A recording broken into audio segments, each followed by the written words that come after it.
Good day everyone, my name is Jen Rason Mendoza from BSHM1-8.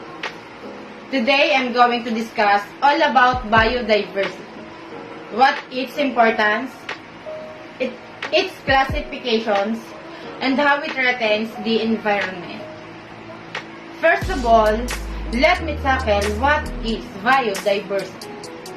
The term biodiversity, from biological diversity, refers to the variety of life on Earth at all its levels, from genes to ecosystems, and can encompass the evolutionary, ecological, and cultural processes that sustain life. Biodiversity includes not only species we consider rare, threatened, or endangered, but also every living thing. From humans to organisms we know little about, such as microbes, fungi, and invertebrates.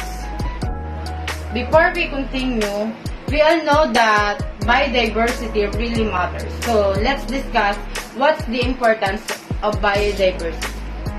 Biodiversity is important to most aspects of our lives. We value biodiversity for many reasons, some utilitarian, some instinct. That means we value biodiversity both for what it provides to humans and for the value it has in its own right.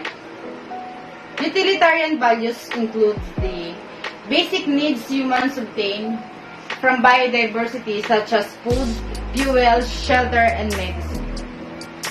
The instinct value of biodiversity refers to its inherent worth, which is independent of its value to anyone or anything else. This is more of a philosophical concept which can be thought of as the inalienable right to exist. Threats of biodiversity.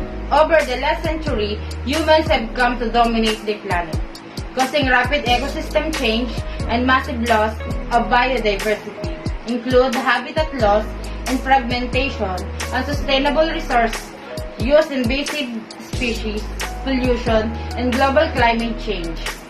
The underlying causes of biodiversity loss, such as a growing human population and overconsumption, are often complex and stem from many interrelated factors. The good news is that it is within our power to change our actions to help ensure the survival of species and the health and integrity of ecological systems. By understanding threats to biodiversity and how they play out in context, we can be best prepared to manage conservation efforts of the last decades have made a significant difference in the state of biodiversity.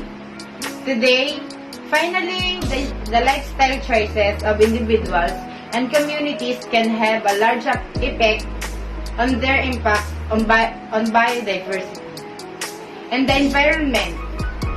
While we might not be able to prevent all negative human impacts of biodiversity with knowledge, we can work to change the direction and shape of our effects on the rest of life on Earth.